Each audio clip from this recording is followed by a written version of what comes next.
trusted news source, ABC6 News at Noon. Good afternoon, everyone. We start today with breaking news from the UK. Liz Truss resigning after just 45 days as Britain's prime minister. It is the shortest tenure in the country's history, in which markets tanked, borrowing costs soared, and poll numbers slumped for a governing party in disarray. Truss said she recognizes now that she cannot deliver on the mandate she has from her party, given the turmoil in government. She said she'll remain in office until a new leadership election is held within the next week.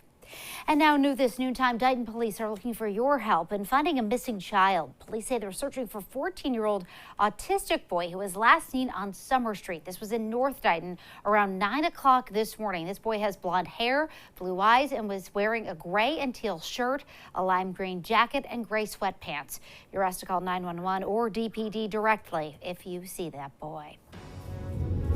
And now to the weather as we take a live look outside right now with our sky cam. Some sunshine out there, definitely warming things up from this morning. Chelsea is standing by with more in our forecast. Hi, Chelsea. Hey, Doreen. Yeah, we had another chilly start outside to the day, especially outside of the city. Many locations down to the 30s this morning. We have another cooler than average day happening as we speak. That being said, it's still really nice and sunny and bright outside, sitting at 55 degrees in Providence right now, with a breeze coming in out of the southwest around 15 miles per hour. So a bit of a breeze picking up this afternoon.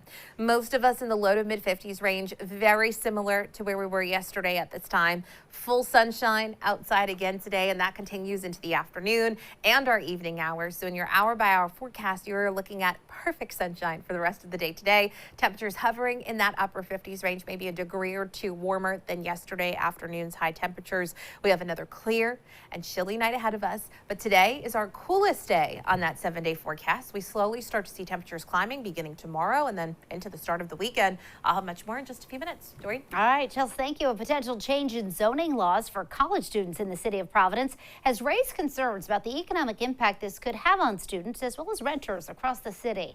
ABC6 News reporter Yanni Trigella spoke with Providence City Council President John Igliozzi about the issue. He's in the newsroom with more. Yanni? Doreen, well, Council President Igliozzi tells me there still needs to be more discussion on the matter that would potentially affect thousands of housing units in the city, adding that at this point in time, he would not vote in favor of this ordinance. Last night, a public hearing in Providence City Council chambers heard testimony from city councilors and members of the public on a proposed ordinance brought forth by Ward 2 Councilwoman Helen Anthony to limit college student housing off campus to 3 students per household. The matter continued on to a later date for councilors and the committee to do further research on potential economic impacts this ordinance could have. It has such a impact on it that you need to have more conversation, more understanding, and more investigation of what is really the problem and what are you really trying to solve, and is this really the way to go? The current zoning ordinance in place approved in 2014, allowing 3 students per family unit of a home. But under the newly proposed law, all student housing would allow just 3 students. A move Council President John Igliozzi says would put an economic stranglehold on students and residents who struggle with paying for housing. Would you say that you oppose this ordinance? At this present juncture, yes, because I think, like I said, we need to start looking at the existing laws, getting them enforced, and then see if there truly still is a need. A similar rule implemented last year in Narragansett, limiting URI housing to 3 per household. But this newly proposed ordinance in Providence going too far, Igliozzi says, noting the city already has laws in place to enforce noise and housing complaints. We probably should start looking into hiring more police, hiring more inspectors, and enforcing the existing laws first. Then after you do that, then see if there's still a need to do any amendments or changes to the existing laws. And the council will meet again next month to discuss any changes that are made to this ordinance over the next few weeks. In the newsroom, Yanni Trigella, ABC6 News. All right, Yanni, thank you. And trending now, Attleboro set to become the 11th city or town in Massachusetts to restrict the sale of animals in pet shops. Earlier this week, the city council sent an ordinance to the mayor to do just that.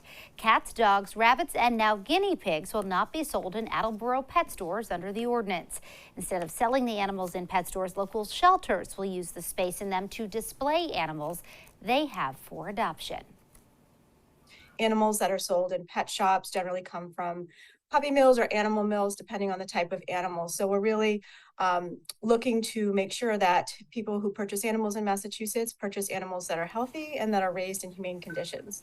The pet stores will not receive any profit from the adoptions, but can provide the space to hold animals for local shelters. The ordinance was passed unanimously by the City Council. And now to your voice, your vote in the countdown to the midterm elections. And while the mayor of Attleboro is poised to sign that new pet shop ordinance, he is also running for Bristol County Sheriff. Incumbent Sheriff Tom Hodgson and challenger Paul Hero facing off in a 2-hour radio debate last night on WBSM. Hero has served as the mayor of Attleboro since 2018. Hodgson, the Bristol County Sheriff, since 1997. Both candidates highlighting the key difference between each other. And the difference between he and I've been in this business for over 30 years in law enforcement. I've been the sheriff for 25. I've committed to this job, this passion of keeping the people of my community safe. He's hopped from one political job to the next. Worked in jail and worked in prison. I went back to grad school, and then I ran for state rep and then mayor. And you know, the folks of Attleboro had asked me to run for mayor. They felt like it was time for change, and now as mayor, a lot of people have asked me to run for sheriff. So I'm not going to be sheriff for life. I want to go in, make the system better, and then move on. Voters in Massachusetts looking to take part in early voting for the November election. You can do so starting October 22nd. You can take part by going to your city or town hall. Bay State voters who are voting by mail, the deadline to submit an application is November 1st. Those looking to register to vote, the deadline is October 29th. And former Vice President Mike Pence spoke and took questions Wednesday at Georgetown University. And Pence had a very pointed response to a question about the political future of his former boss, as he himself considers a run for office in 2024. Mr. Pence, if Donald Trump is the Republican nominee for president in 2024, will you vote for him? Well, there might be somebody else I'd prefer more.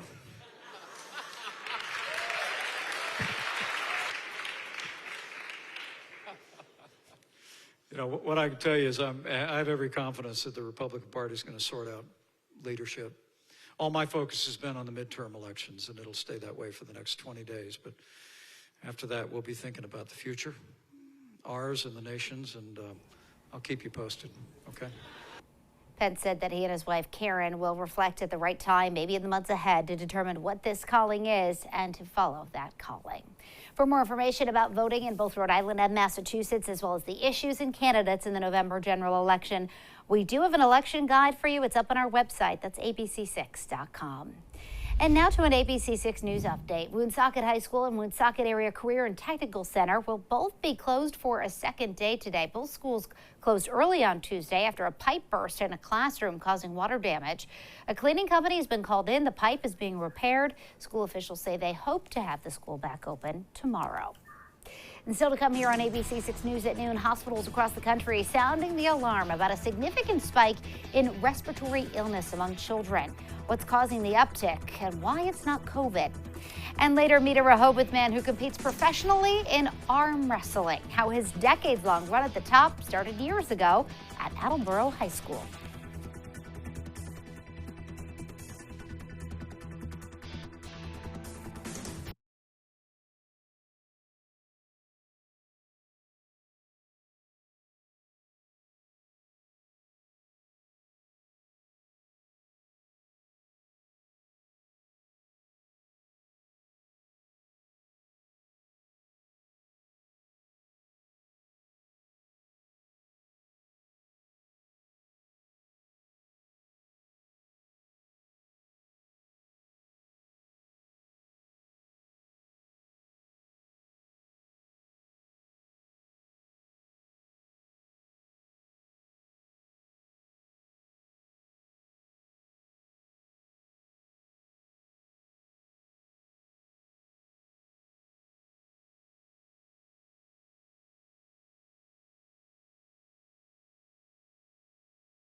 In national headlines, a troubling rise in pediatric hospitalizations. More and more children being admitted with a respiratory illness.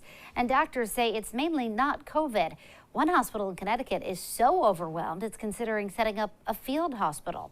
ABC's Rena Roy has the latest.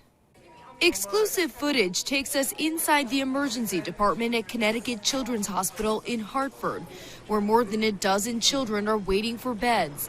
The ER over capacity, a growing number of children being admitted with respiratory illnesses.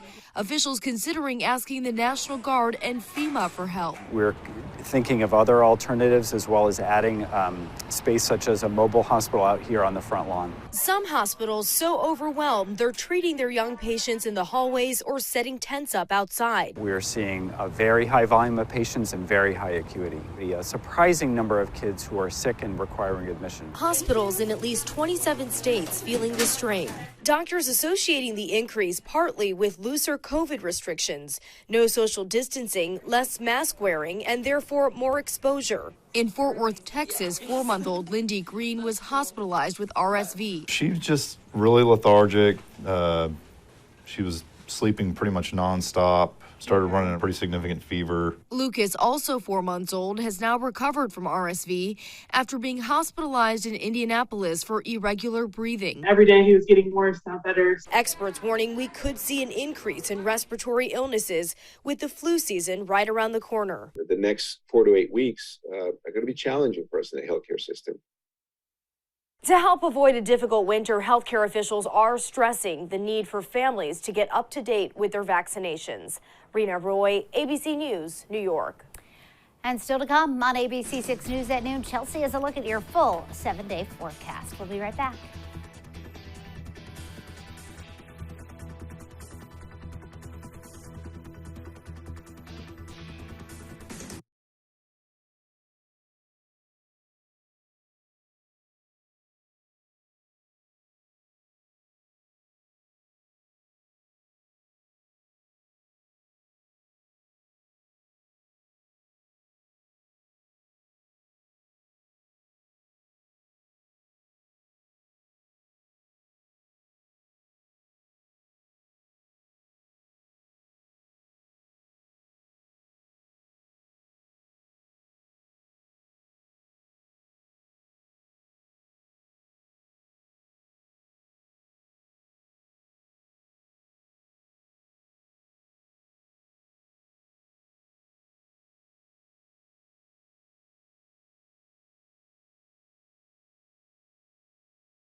And now, your ABC6 Storm Tracker weather with meteorologist Chelsea Priest.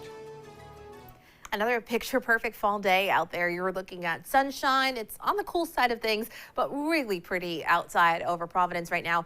All of those fall colors peaking, really at peak at the moment in the Providence area and for our inland spots, and that'll be the case for another week or so. Within 2 weeks, as we head into November, we're past peak and we lose those leaves. They start to fall down. Now, this is probably a week behind for our coastline. It takes a little bit longer at the coastline for the leaves to change, so you may get one extra week of peak coloring at the coastal locations. Temperatures for all of us are in the low to mid 50s right now. 55 in Providence at the moment, 53 in Newport, 54 in Westerly, 55 for Block Island.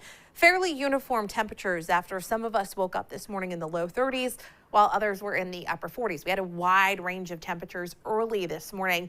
Now most of us sitting in that mid 50s range, which is cooler than average. Average high is now 62 degrees. We'll gain another couple of degrees into the afternoon. Yesterday we topped out in the mid 50s range. It looks like today many of us make it into the upper 50s range, so a couple of degrees warmer than yesterday, but still just a few degrees shy of where we should be for this time of year. That being said, today is our coolest day on the 7-day forecast now. As we head into the coming days, we start to warm up.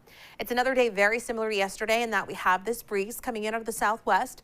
10 to 15 miles per hour with some gusts coming in over 20 miles per hour in spots. So it is a bit of a breezy day. Luckily, once you get temperatures above 50 degrees, you don't necessarily have to factor in that wind chill all that much. And then you get the sunshine, and that always makes you feel a little bit better, warms you up when you're in the car. And we're looking at sunshine continuing across the area today. That's stubborn low pressure system. We've been talking about it all week long. I've been talking about the Great Lakes and this low pressure system that's sitting up that way. Finally starting to move northward, still seeing that cold precipitation over the Great Lakes, snow and spots this morning, and that cold pool of air still in place for the Great Lakes. But yesterday and the previous days, this cold air moved all the way through the middle portion of the country, and you can see it's starting to retreat now. And we didn't tap into the extreme cold that's been happening for spots to our north and our west. We've been slightly cooler than average, but again, nothing extreme like what we've been seeing for areas to our west. For us here, we've had sunshine. Temperatures cool, a few degrees cooler than average. Overnight, we're back down into the low 40s, which feels chilly, but that's typical for this time of year. Tomorrow, nice and bright. High should make it into that low 60s range, so typical for this time of year. And then into Saturday, you'll see sunshine all day long. Should be a really beautiful day. Highs will be in the mid to upper 60s on Saturday. Going to be the pick of the weekend, the pick of the entire 7-day forecast. As we head through Saturday night, we're still clear out there, but into Sunday, this low system that's well down to our south will start to increase some clouds through Sunday morning, and eventually by Sunday afternoon, some scattered rain starts to move in, and that probably continues into the early part of next week. Upper 50s today. It's a breezy and cool day, but lots of sunshine. Tonight will be clear and chilly. We'll dip down to the low to mid 40s by tomorrow morning. And then tomorrow, you'll see sunshine. It'll stay seasonable with highs in the low to mid 60s. 7-day forecast shows temperatures on Saturday in the mid to upper 60s. Should be a beautiful Saturday. And then on Sunday, we're looking at more clouds. Rain moves in for the afternoon and evening hours, becomes steadier for Monday. But even with the rain into the early part of next week, temperatures are still in the mid to upper 60s, and those overnight lows will be in the 50s. So we'll stay above average for much of the 7-day forecast. Wow, look at that. Just so gorgeous, though, this weekend. Saturday forecast is amazing. Soak it up. All right, make those fall plans. Yeah. Chels, thank you. Still ahead here at noon, we're going to get introduced to that professional arm wrestler with local ties and even get a little demo of his skills.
Now to the story of a man known as Big Daddy. A Rehoboth native, Jerry Carteret, dominated the professional arm wrestling scene for decades.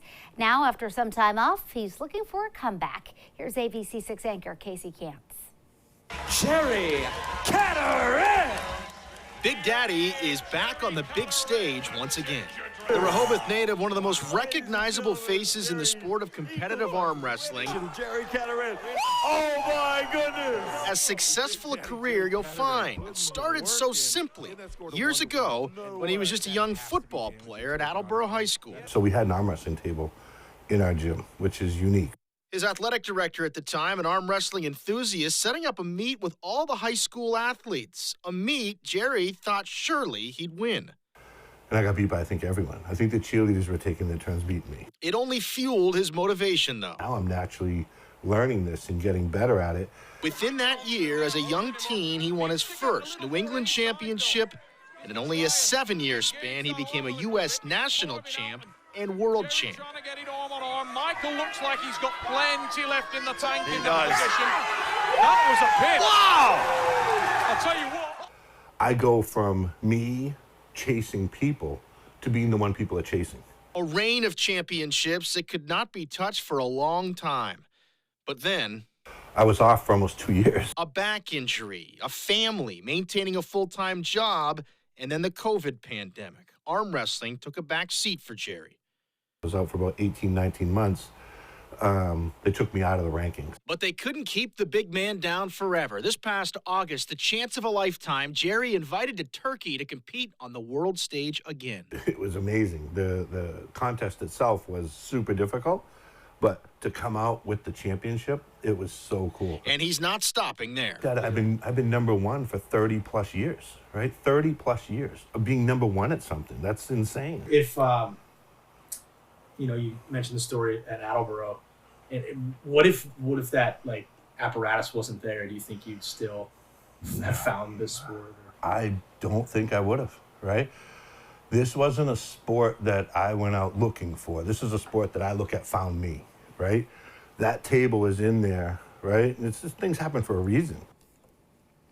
And that was Casey Camps reporting. We wish Jerry all the luck. Still to come here on ABC6 News at noon, when a popular ice castle attraction is opening back up in New Hampshire, and the new additionals expected there this year. Plus, Chelsea has another look at your afternoon forecast right after this.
Well, a popular attraction up north is coming back this winter for its 10th year. The ice castles in North Woodstock, New Hampshire will be open to the public, showing LED-lit ice sculptures, slides, ice fountains, and more. This year, there'll be new additions, including an ice bar for adults and winter characters to greet guests. The attraction typically opens in early to mid-January, weather permitting.